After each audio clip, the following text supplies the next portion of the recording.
Alawi kek, mau dari orang yang Duriyah Wali Songo kek, mau dari keturunan Tubagus kek, sekalipun itu turunan ulama-ulama Nusantara, tetap kalau ini hanya sebagai sandaran kesombongan membanggakan nasabnya, ini kena oleh Imam Ghazali.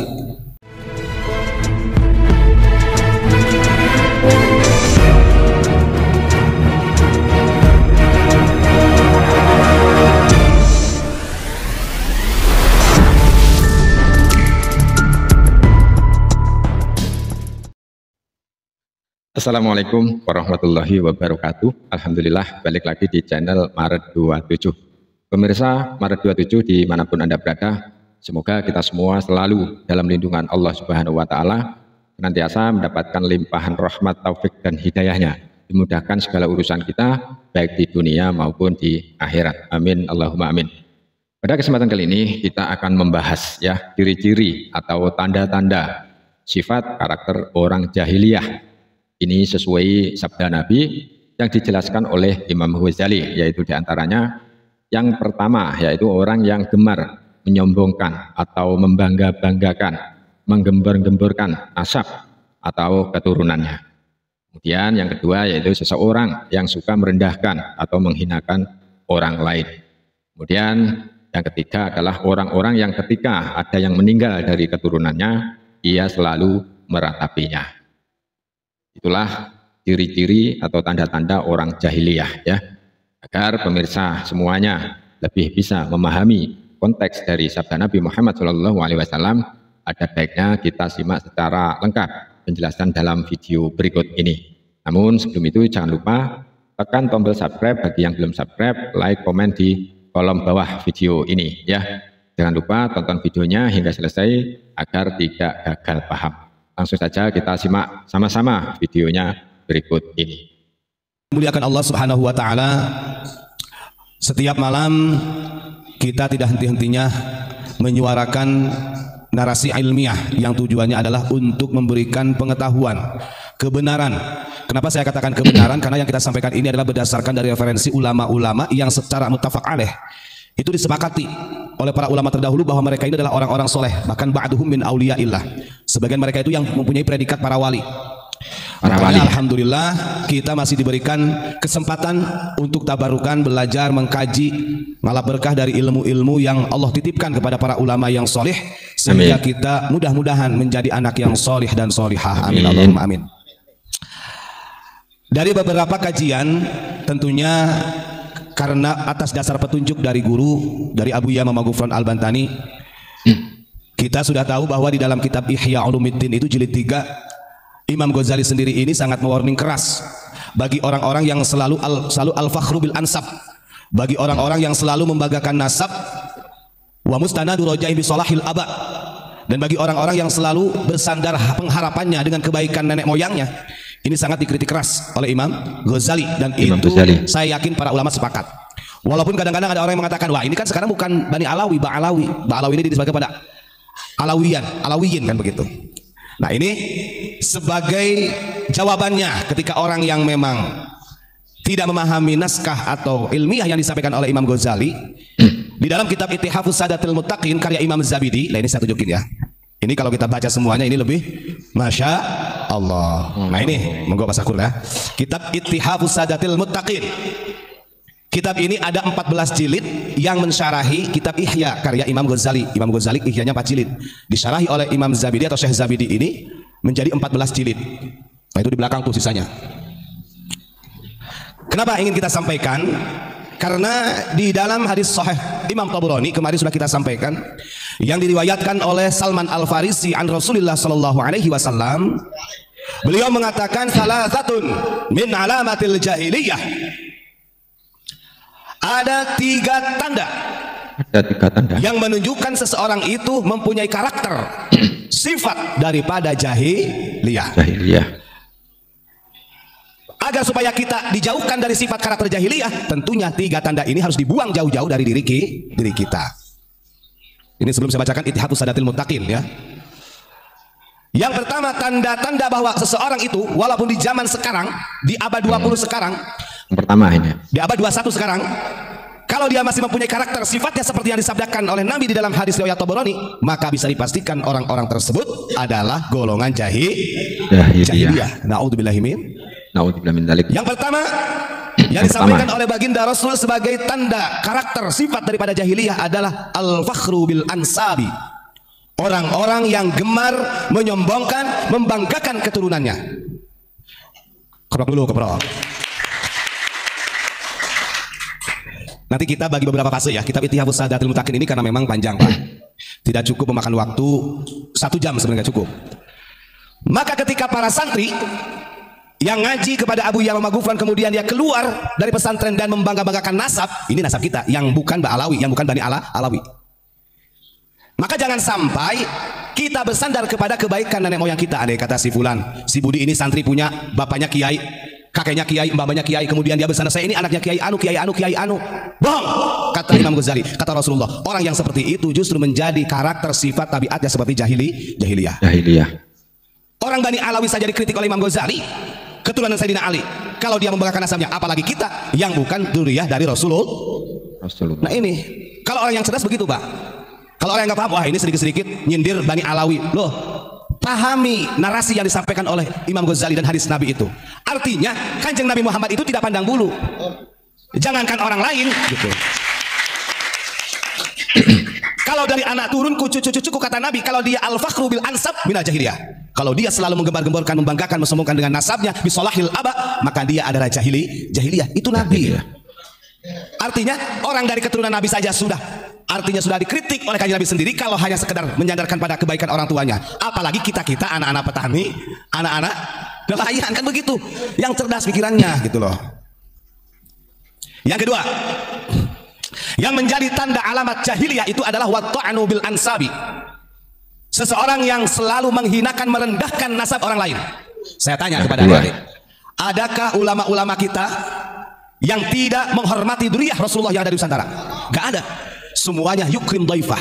Karena ulama-ulama kita memahami narasi hadis yang disampaikan oleh Kanjeng Nabi, man kana yu'minu billahi wal yaumil akhir falyukrim dhaifah. Kata Nabi, kalau seseorang itu mengakui iman kepada Allah dan hari akhir, maka hendaklah harus memuliakan tamu siapapun itu. Mau tamu dari Arab kek, mau tamu dari Cina kek, mau tamu dari Italia, Jerman dan lain sebagainya, tetap dimuliakan di bumi Nusantara. Jadi kalau berbicara tentang pengamalan hadis itu, ulama Nusantara itu lebih hebat.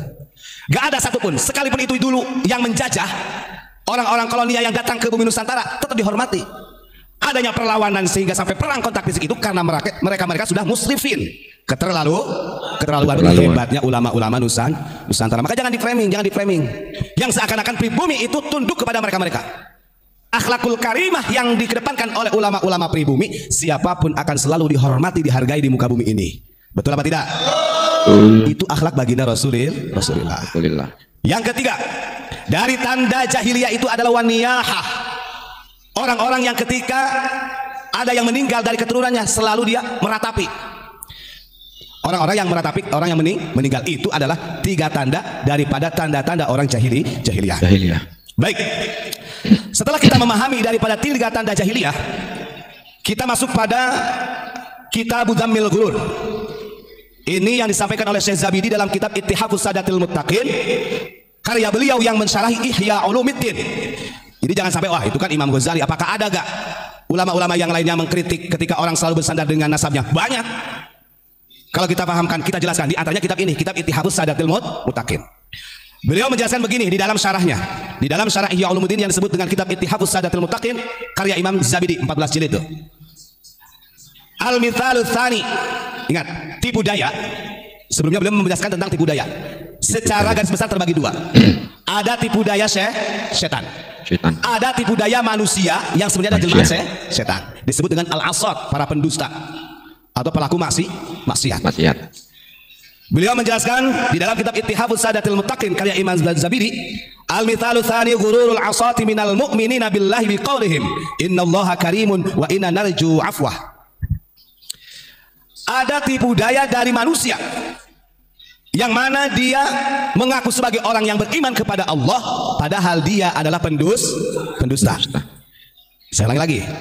Tipu daya yang kedua yang paling bahaya itu adalah ketika seseorang dia mengaku mukmin, beriman kepada Allah padahal dia ini adalah al-asad, pelaku maksiat, berdusta kepada kepada Allah. Allah. Dengan dalih begini mereka, Allah kan maha pengampuni gitu. Allah maha mulia. Pokoknya kami ini berharap ampunan Allah. Nih saya bacakan.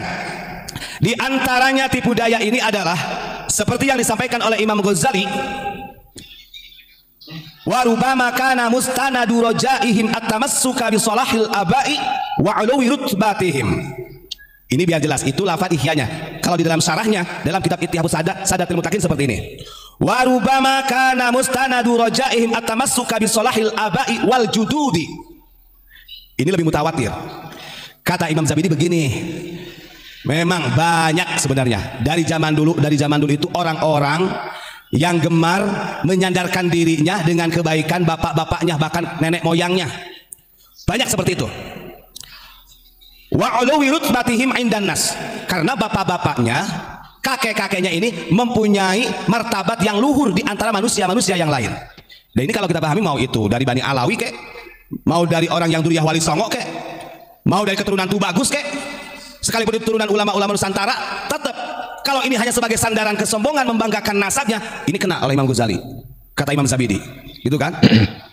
Tapi kenapa di dalam narasi Ihya yang dicontohkan adalah kaltiraril alawiyah? Ini pertanyaannya.